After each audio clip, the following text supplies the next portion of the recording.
That point will put Martin Truex Jr. back inside the championship 4.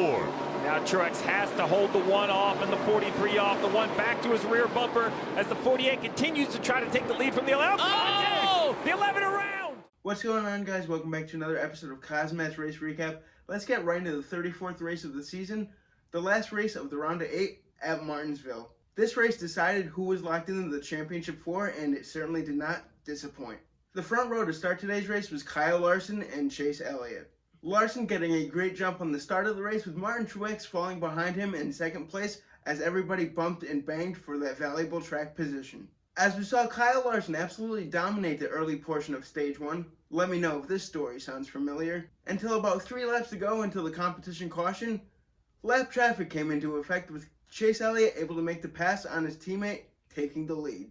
The competition caution coming out on lap 61. All the lead lap cars coming down pit road to put on 4 fresh tires and make some adjustments on their race cars to see if they can make their way to the front. As we get ready for the restart, it was 2 Team Hendrick drivers leading the field back to green, Chase Elliott and Kyle Larson. Kyle Larson reassuming the lead from his teammate Chase Elliott after we saw some great door-to-door, side-by-side racing action. Speaking about door-to-door, we know that never ends well at Martinsville, as that was the case for Ryan Newman getting spun out by the 34 car of Michael McDowell on lap 72, bringing out our first caution due to incident of the day. Getting you guys right to the closing laps of stage 1, because that's where all the action is, of course. We saw Team Hendrick looking like the class of the field, with Chase Elliott in first, Kyle Larson in second, and William Byron in fourth. Chase Elliott able to hold off his hard-charging teammate Kyle Larson to pick up the stage 1 victory. Right before the start of stage 2, we heard that Kyle Larson got caught speeding on pit road, which meant he was going to have to start at the rear of the field.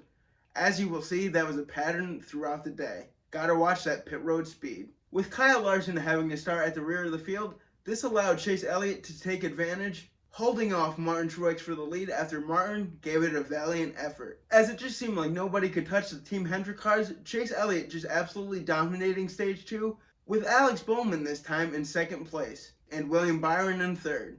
It was a Team Hendrick trifecta. As Chase Elliott just continued his dominance through stage 2, sweeping both stage 1 and stage 2, getting the stage 2 victory. Looking to build some momentum and establish dominance as we head to that championship race in Phoenix. Now, I always tell you guys as we buckled ourselves up for a wild and chaotic stage 3, this time I really mean it. It was just pure and utter chaos. As I will not go over every wreck that happened in these 232 laps, but I will just cover some of them.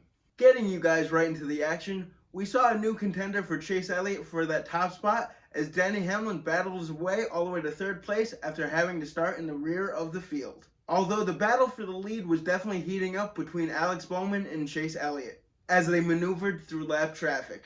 As we had a caution come out for that lap traffic, the 52 car and the 7 car making contact with each other, trying to stay in front of the leaders, which brought out a caution. The caution coming out with 190 laps to go. As say it with me, I say every week, cautions breed cautions, and that is exactly what happened, as we had 4 almost back to back to back to back. We had the 00 car making contact with the 52 car, which brought out a caution. Then we had Ryan Newman make contact with the 42 car after tempers flare, which brought out a caution. And then we had 2 more cautions come out for wrecks that happened deeper in the field.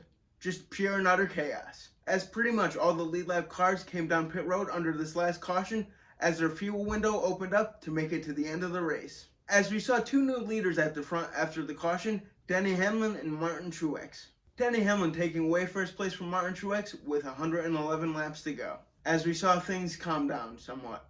With Denny Hamlin controlling the pace of the race as the laps wound down in first place, Alex Bowman trying everything he could to run him down in second.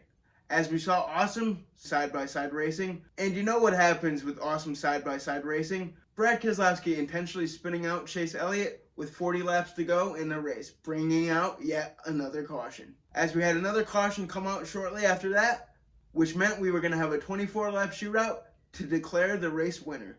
It was like all the drivers didn't care anymore playing smash-up derbies with their $1 million race car. With nobody giving up an inch in these last 24 laps, Alex Bowman finally having enough, with about 10 laps to go, spinning out Denny Hamlin, bringing out another caution, which meant the race was being sent to overtime. With Alex Bowman being able to outlast the chaos and carnage, getting his 4th win of the season, getting that Martinsville clock, which was something Denny Hamlin was not too happy about. As when Alex Bowman was trying to celebrate his win, Denny Hamlin stormed out on the track, not allowing him to do his donuts. With one more race to go to declare a champion, here are your championship four: Kyle Larson, Chase Elliott, Martin Truex, and Denny Hamlin. Well guys, that was it for a chaotic Martinsville race. Let me know what you thought about the race. Always like, comment, and subscribe. And Matt posted a Friday Night SmackDown recap on Saturday. If you haven't checked it out, go check that out.